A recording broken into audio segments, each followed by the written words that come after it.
රුචිකා ඔයා කලේ ලොකු වැඩ. ආර්යන්ගේ හිතේ දැන් අනන්‍ය ගැන තියෙන වෛරයක් විතරයි.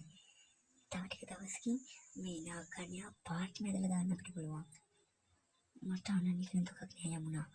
මට ඕනේ ආර්යන්ව විතරයි. ඒ වෙනුවෙන් ඕනම ද්‍රෝහිකමක් කරනවා. අනන්‍ය හිතන් ඉන්නේ මම තාමත් එයාගේ හොඳම සහෝදරිය කියලා.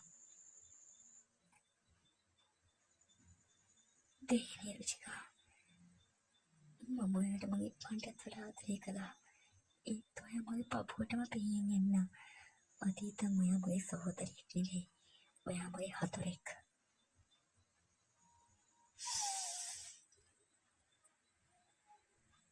මේ සෝද මේක නාගයන්ට මරණය කියන සෝදක්. මොකද ප්‍රාරයක්. කවුරු හරි මොකටියෙක් මේ ගේ ඇතුළේ ඉන්නවා. ඒත් සාමාන්‍ය මොකටියෙක් නෙවෙයි. මේ මොකටිය මන්ත්‍ර බලයෙන් පාලනය කරන රක්ත මොකටියෙක් වගේ.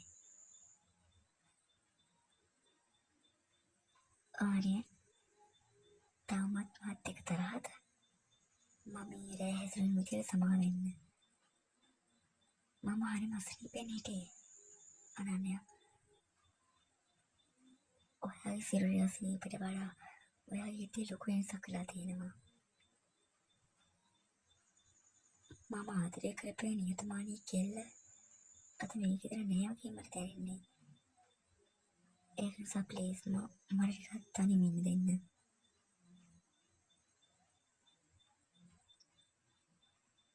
රාගපෑ මේ වරද රුචිකා මම හැමදේම දැක්කා.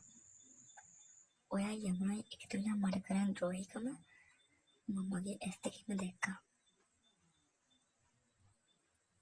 ඉතින් මොකද? ඔව් මම ආර්යන්ට ආදරේ. ඔයා ආවේ පරිගන්න විතරයි අනන්‍ය. ඔයාට ආදරය කරන්න අයිතියක් නැහැ. මම ඒව බලා ගන්නම්. ඔයා ඔයාගේ ලේ විපාසිත පරිගැනීම කරගෙන යන්න. මගේ ආදරයට අත තියන්න එපා රුචිකා. මම ඔයාට සහෝදරියෙක් විදියට ආදරය කළා. ඒත් දැන් ඔයා මට සතුරෙක්. මතක තියාගන්න. නාග කන්‍යාවගේ කෝපය මුළු ලෝකයක් මල් කරන්න පුළුවන්. යමුනා මේ මොකටිය ආදරය අනන්‍යගේ හරි රුචිකගේ හරි ලේ දකින්නවා සහතිකයි. නාග විෂමේ මොකටිය ඉදිරිය වැඩ කරන්නේ නැහැ. අතරෑමේ මාලිකාවේ මේ ගෙදර ලොකු ලේ ගංගාවක් ගලාගෙන යනවා. හොඳයි. කවුරු මැරුණත් මට ඒකයි. මට ඕනේ නාගමාණික්‍ය විතරයි.